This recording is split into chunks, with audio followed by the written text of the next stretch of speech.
Astro Souls, welcome back.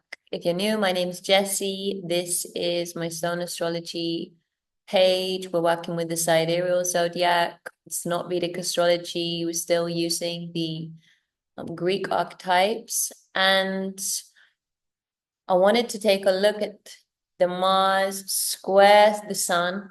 We're still, right now, we're still just at the beginning of this moon cycle, final eclipse season in the eclipses that we've been having through the Pisces and Virgo axis. And I've got another video on that I recently did if you're interested in that energy and what that might be about for you. And we currently also got this Grand Trine between Mars, the planet of action, drive, motivation, Venus, social justice, values, beauty, art, pleasure, and Saturn, the father of time, karmic law, career, finances, order, and in an air trine. So here we've got mutable air Gemini, cardinal air Libra, fixed air Aquarius. So this grand air trine has a lot of mental movement happening, and one that is just naturally flowing. There is a natural flow between these planetary energies. They're communicating, and I sense there is a type of new creation that is able to come through for all of us, depending on however this Grand Trine, however these planets are triggering and activating your chart will be unique to all of us. We're just looking at this as a collective celestial transit and the collective energy right now. And looking at this trine, it's a really incredible potential for us to bring back into order and bring into order even and bring into clarity everything that we've been developing, letting go of through the South Node, work, habits, health, day-to-day routines. Eclipses often bring big change, location, relationships, huge reset buttons. Sometimes they might be felt more strongly than other times, depending on where they are at in your chart. And the North Node taking us all towards this understanding, a deeper understanding of unconditional love, creative spiritual expression. And so look to where these points are in your chart, the areas of life that these are directly activating for you. So with this Grand Trine, and that having been a huge collective theme over the last 12 months, just over 12 months, the nodal cycle lasts 18 months. We started it around July, August last year. And this moon cycle, which is why I'm really focusing on that eclipse energy as well, is because this is a big theme of this moon cycle. We started this new moon cycle with the Virgo solar eclipse. And so this Grand Trine that is very present for all of us, how can we work with it to actually stabilize, move forward, and find balance? How can we work with it to develop more discipline, to fight, for what we know to be true, and to also find the beauty and the art in our everyday life and whatever it is that we're working towards. This is a powerful trio, and taking also into account, we've got this square between Mars and the Sun. And so now with the Sun square Mars is definitely here wanting to move forward. And this Sun and Mercury in Virgo is just actually saying, okay, let's take time. Let's look at the real life mechanics of how this can have some type of a foundation. So Mars might want to be moving forward with certain ideas or light bulb moments that are coming through this very creative and mentally active trine.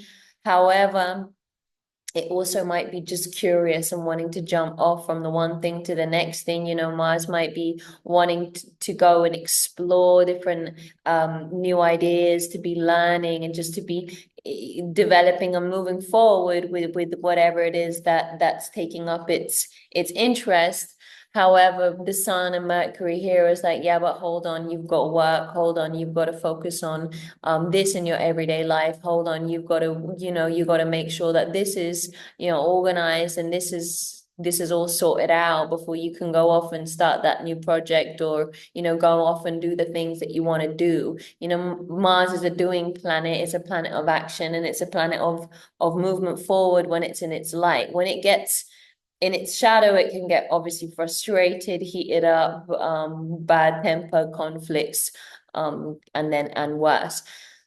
So for some people, this, especially if this is triggering your natal planets, this might feel like a very intense square. However, squares, although they have tension, these obstacles or challenges actually come with an opportunity for developing strength. And so the lesson here, or this is why astrology is so amazing, because we can become a witness through our energy to the chart. And remember, this is obviously the collective transits, but we're going to be having some type of an experience with this in connection with our own energies. Slow down. Slow down. And if you're too slow, that's the other side that this could go. You could be could have a lot of planets there in Virgo, and Mars is getting frustrated because it's not actually able to communicate or move forward with whatever that Gemini energy is representing for you in your chart. Have that conversation, move forward on something. So it's really about checking in with ourselves and going, okay, what part of the square is out of balance? How can I work with this square in a really healthy and proactive way? Because when these two united and the squares are in extreme tension, so they can play out at worst as blockages, as challenges, as those signs playing out their shadow, or it can manifest as bringing a lot more attention to that communication, that planetary communication, and through that it being more obvious and learning how to unite those energies so they can actually work in harmony together, so that there can be a strength. Squares are strong, they're solid, they're bringing things into the material realm. And so with this Gemini ruling the mind, ruled by the mind, is a mental sign, and Virgo is also ruled by Mercury. There is a simpatico. There's a, what do you call it? Sometimes my Mercury in Pisces just trips me up so much. It drives me crazy. I just lose words in the middle of speaking. Oh gosh. There's a type of compatibility. That's what I'm looking for, compatibility. So there's a compatibility between these two signs, both being ruled by Mercury and both able to get to the finer details. Gemini's got to spend a little bit more time being patient and not just butterflying off to the next fun thing or social event or getting swept up with a different book or a different skill that they want to learn. However, if that quick mind and that sharp intellect and that intelligence that Gemini has can unite with this endurance and ability to analyze and bring structure that Virgo has, this square can be very, very useful for us right now in harnessing the energies of the trine and then actually making it solid, solidifying it. Virgo is an earth sign, and this is where this moon cycle is happening, is also where the sun is transiting through our charts. And so let's not forget, the sun and the moon are major luminaries. They are major parts of our energy. Obviously, all of the other planets are as well. However, I feel that, and I don't just feel, this has also been shared with me by teachers, and it's also, I have to check this in with myself. You know, I like to get into the asteroids, and, you know, I work a lot with Chiron, really bringing myself back to the major planets as well, because with astrology being so vast, we can sort of get swept up with little tricks. And, you know, asteroids are much smaller. We're talking about the sun and the moon, which rule our daily growth and life cycles, and we see them. They play a huge role in astrology. And when we're looking at other planetary communications, this square right now for all of us is very present. And where is the solution? Well, beyond, you know, if it's triggering particular points in your chart, that's another deeper layer. But in general, it's to reflect and to start allowing that Virgo part of our chart to be fully illuminated in whatever the sun is trying to show us about our life path in that area of life, because the sun rules the heart, it rules our life path, our journey in life, it's the spirit. So it's bringing energy and it's vitalizing that part of our chart. With this eclipse, something went out, something had to reset, something had to go at the eclipse on the south node, whatever it was. Might be more obvious for you. You might have to take time thinking about that. It might have been actually something physical, location, people, you know, in terms of relationships or friendships, possessions, or it could be something on more of the emotional, mental level. So thought habits or habitual ways of thinking or routines, kind of something changed, something went out. And now the sun is taking us through the sign of health, through the sign of routine, through the sign of life's mechanics, it's the engineer. It's like, and it's the engineering of life, of the natural world, natural order.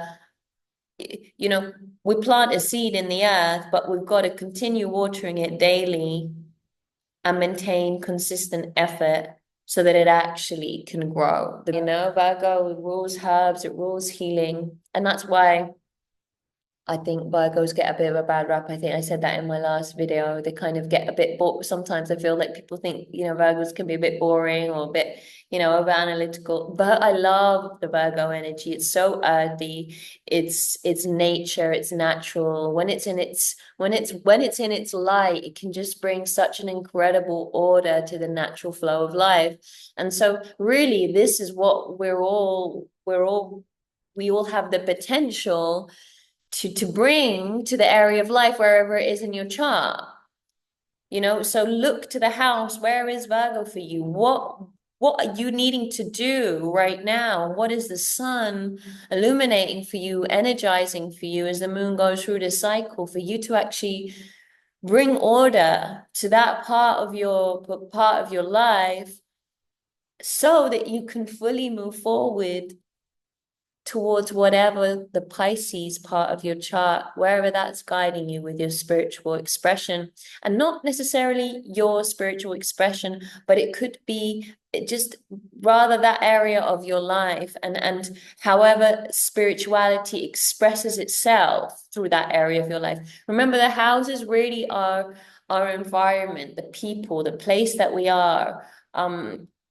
The planets are the expression of energy. So if you've got planets in Pisces, yes, this north node transiting that house is going to be guiding you towards more deeply understanding that part of your energy, evolving that part of your energy as an expression of your personality. Say if you've got Mercury there and you're a writer, and you've been, you know, tied down with lots of everyday life things, work, whatever it is, familiar day-to-day things, or even a health problem that's been playing out, and this eclipse, and really the eclipse trio since last year has been actually about healing that going away, so that you can move forward to actually writing and sharing your spiritual gifts through that Mercury in Pisces. Okay, that's one way this can play out. If you haven't got any planets in Pisces, the North Node is still evolving that part of your life. There's an evolution that is happening with the nodes. And I feel like the nodes get talked about a lot in a karmic way. And yes, but it's almost, I feel like, kind of just a seat that we fall on because it's what everyone talks about. When we look at them, they're magnetic poles, and they're magnetic poles of the moon. So they're bringing waves of energy through the chart and through our energy. And so what is that wave of energy? It's a type of evolution, and because the moon rules and governs the soul. So for me, they really, really represent this evolution as part of the soul's evolution on a larger scale, on a larger cycle, as the moon takes us through these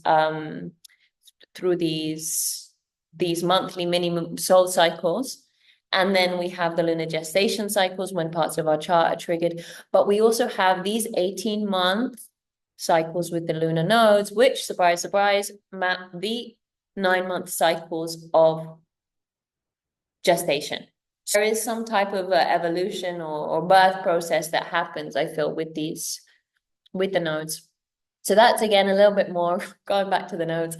Got Mars squaring the sun. So it's about working with this energy to actually understand more deeply that area of your life so that you can solidify, bring order, and find that natural expression that wants to come through, and that you'll be learning about more. I've definitely been learning a lot. This has been quite a big nodal transit for me, because it's triggering some of my major planets. So there's a lot there, really. And sometimes, although it can feel challenging in one moment, we've just got to go with it, right? And do the best we can. And this is why astrology, I feel, is just, yeah, like I said, we were able to suddenly take a step back and see things like, yes, in a two-dimensional way, but it's a language, and it's a language of symbols. And those language with symbols have so much more to say than words. And that's the beauty of astrology, is I believe, we're able to decode these symbols and feel into them and sense into them, and then,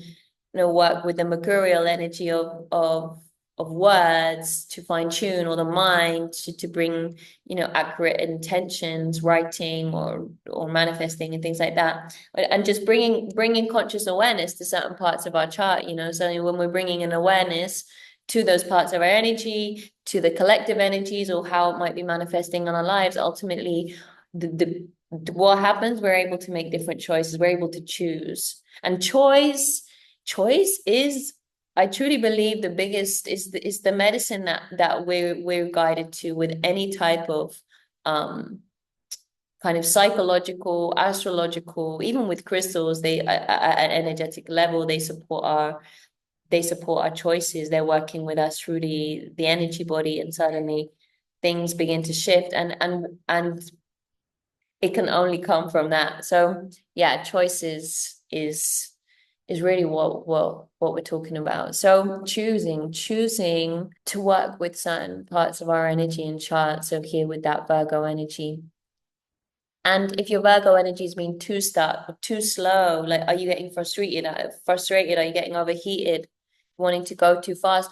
Or, is your Mars just being quite weak and sort of just a bit too laid back and not actually needing to put the action that it needs to put? And so the Virgo is feeling, there is things aren't able to be put in order because Mars isn't actually putting that energy in that needs to. Saturn's been in Aquarius for a while. We're all going through a Saturn retrograde right now. So our authority placement, or the boss placement in our chart, we have it every 6 months. It goes retrograde. And every time that year, Saturn brings things back into order. It's the father of the zodiac. It's the father of time. It governs time. When things are out of order or there's karmic debts to be paid, boom, hard lessons can come in, or things get restructured. So it's also a great time to check back in with however you embody your Saturn placement, and maybe I'll do a different video on that. But just as a part of your authority, your leadership planet, it takes us a long time, maybe quicker for some, longer than others, to really, really embody this leadership placement. I also sense it's supposed to be like that. This might be something you really come into, or you come into later in life, or kind of mid. I feel like I'm only really starting to fully embody my Saturn placement, and I'm sure there's a lot more still work to do, and I'm in my 30s. So it's the planet of wisdom and age and long-term development, stable, solidified, real life. Wisdom comes with time, and experience comes with time.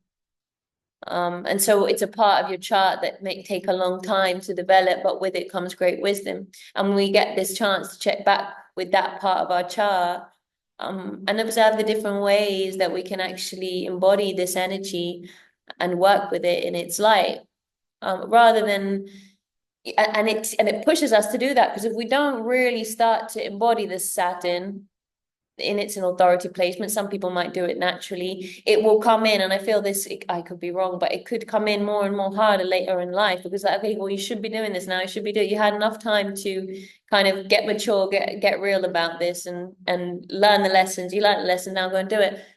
Saturn return at 29, this is like, okay, time's up, you got to be mature. And it's all different for all of us. Some people talk about it being, oh, it's my Saturn return, it's so hard. It's not always that hard. My Saturn return, my Saturn's in Sagittarius. I moved location, I left the UK, and I never went back. And it happened actually just a little bit before that. So Saturn returns, these planets can play out in actually really positive and beneficial ways. It's not always, um, cookie cutter stereotype malefics and benefics. We're what we're in a modern day now, and we need structure, we need motivation, we need drive, we need to learn patience. So yeah, these Mars and Saturn play a big role. They're very strong planets. And here with Venus, it's just gorgeous because she's so relaxed. She just wants to have fun in Libra.